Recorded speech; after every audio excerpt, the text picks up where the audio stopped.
Sinabi ni Apostol Pablo, lahat ng mga bagay ay aking magagawa sa pamamagitan niyang nagpapalakas sa akin. Sa pagsasabi nito, sinabi ni Apostol Pablo na siya ay versatil. At sinabi din niya, maging tulad kayo sa akin, gaya ko kay Kristo. Ibig sabihin, tayong mga mananampalataya ay posibleng maging versatil. Ito ay hindi para sa lahat. Posible lamang ito sa mga mananampalataya na sumusunod kay Kristo. Ang sumusunod kay Kristo ang binibigyan niya ng kanyang lakas. Sinabi ni Apostol Pablo na magagawa niya ang lahat ng bagay sa pamamagitan niya na nagpapalakas sa kanya. Ang nagpapalakas sa kanya ay si Kristo. Nang sinabi niya na maging tulad kayo sa akin, ay idinagdag niya, gaya ko kay Kristo. Ang sumusunod kay Kristo ay ang sumunod sa kanyang salita, na kung ang sino man ay ibig sumunod sa akin, tanggihan niya ang kanyang sarili at pasanin ang kanyang krus at sumunod sa akin. Ang nakikinig at tumutupad ng utos ni Kristo ay pinananahanan ng Diyos. Sinabi ng Panginoong Hesus, ang mayroon ng aking mga utos at tinutupad ang mga iyon ay siyang nagmamahal sa akin. At ang nagmamahal sa akin ay mamahalin ng aking Ama at siya'y mamahalin ko at ihahayag ko ang aking sarili sa kanya. Kung ang isang tao ay nagmamahal sa akin, ay kanyang tutuparin ang aking salita at siya'y mamahalin ng aking Ama at kami lalapit sa kanya at kami gagawa ng tahanang kasama siya. Ang sumusunod kay Kristo ay namatay na sa sarili, ngunit may buhay na natatagong kasama ni Kristo sa Diyos. Ang sumusunod kay Kristo ay nakapagsasabi, ako'y ipinakong kasama ni Kristo at hindi na ako ang nabubuhay kundi si Kristo ang nabubuhay sa akin. At ang buhay na ikinabubuhay ko ngayon sa laman ay ikinabubuhay ko sa pamamagitan ng pananampalataya sa anak ng Diyos na sa akin ay nagmahal at nagbigay ng kanyang sarili para sa akin. Dahil ang Panginoong Hesus ang nabubuhay sa kanya, magagawa ng mananampalataya ang lahat ng bagay sa kapangyarihan ni Hesus. Ang susi at tanging paraan ay pananampalataya. Dahil tayo ay naging makasalanan, wala tayong kakayahan na iligtas ang ating sarili. Ngunit dahil sa pag-ibig ng Diyos, ibinigay niya bilang regalo sa atin ang grasya ng kaligtasan. At ang kaligtasan ay natanggap natin tangi sa paraan ng pananampalataya. Una ay binuksan ng Diyos ang ating pandinig sa kanyang salita, na si Kristo ay namatay para sa ating kasalanan, inilibing at binuhay niyang muli.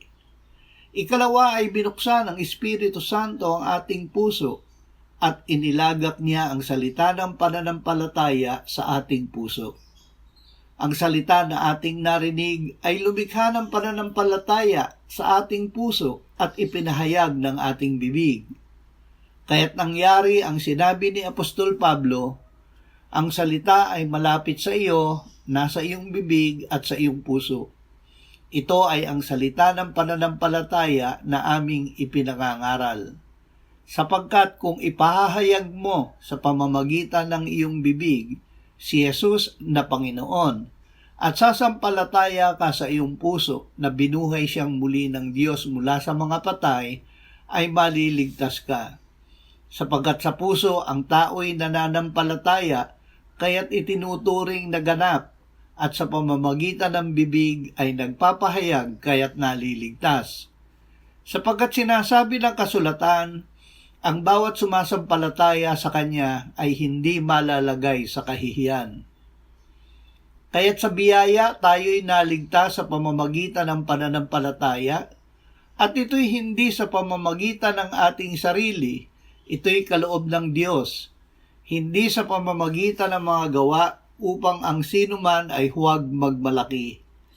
sapagkat tayo'y kanyang pinakamahusay na gawa na nilalang kay Kristo Jesus para sa mabubuting gawa na inihanda ng Diyos ng una pa upang siya nating lakaran.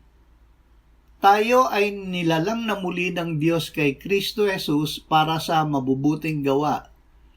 Kaya't makatitiyak tayo na magagawa natin ang lahat ng bagay sa pamamagitan ni Kristo na nagbibigay sa atin ng kanyang kapangyarihan. Sinabi ng Panginoong Hesus na kung tayo ay sumasampalataya sa Kanya, ay walang magiging imposible sa atin. Sinabi ng Panginoong Hesus, magkaroon kayo ng pananampalataya sa Diyos. Katotohanan ang sinasabi ko sa inyo na ang sino mang magsabi sa bundok na ito, mabunot ka at mapatapong ka sa dagat, at hindi nag-aalinlangan sa kanyang puso, kundi naniniwala na mangyayari ang kanyang sinabi, ay mangyayari nga iyon sa kanya. Kaya nga sinasabi ko sa inyo, ang lahat ng bagay na inyong idalangin at hingin, paniwalaan ninyong tinanggap na ninyo at iyon ay mapapasa inyo.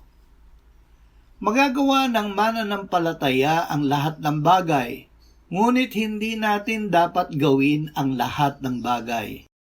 Ang dapat nating gawin ay tanging ang mabubuting gawa na inihanda ng Diyos ng una pa na dapat nating lakaran. Ang mabuting gawa ay tanging ang gawa na sang-ayon sa kalooban at salita ng Diyos. Dahil ang Panginoong Hesus ay anak ng Diyos, nasa Kanya ang kapangyarihan na gawing tinapay ang bato na ipinagagawa sa Kanya ng Diablo. Hindi niya ginawa ito. Nilabanan niya ang diablo gamit ang salita ng Diyos, na susulat, hindi sa tinapay lamang mabubuhay ang tao, kundi sa bawat salitang lumalabas sa bibig ng Diyos.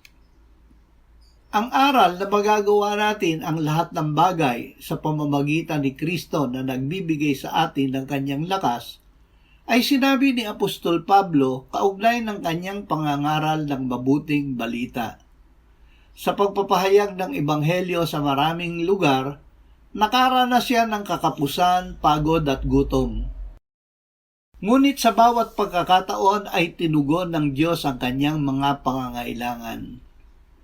Ngunit hindi ang tugon sa pangangailangan ang natutunan niya, kundi ang kapangyarihang ibinigay sa kanya ni Jesus sa oras ng pangangailangan. Sinabi niya, hindi sa nagsasalita ako dala ng pangangailangan, sapagkat aking natutunan ang masiyahan sa anumang kalagayang aking kinaroroonan. Marunong akong magpakababa at marunong din akong magpakasagana. Sa bawat bagay at sa lahat ng bagay ay natutunan ko ang lihim sa kabusugan at maging sa kagutuman at maging sa kasaganaan at maging sa kasalatan. Lahat ng mga bagay ay aking magagawa sa pamamagitan niyang nagpapalakas sa akin. Nawa ay ipagkaloob sa atin ng Diyos ayon sa kayamanan ng kanyang kaluwalhatian, na tayo ay palakasin ng kapangyarihan sa pamamagitan ng kanyang Espiritu sa pagkataong loob, upang si Kristo ay manirahan sa ating mga puso sa pamamagitan ng pananampalataya, kung paanong tayo ay nag-uugat at tumitibay sa pag-ibig.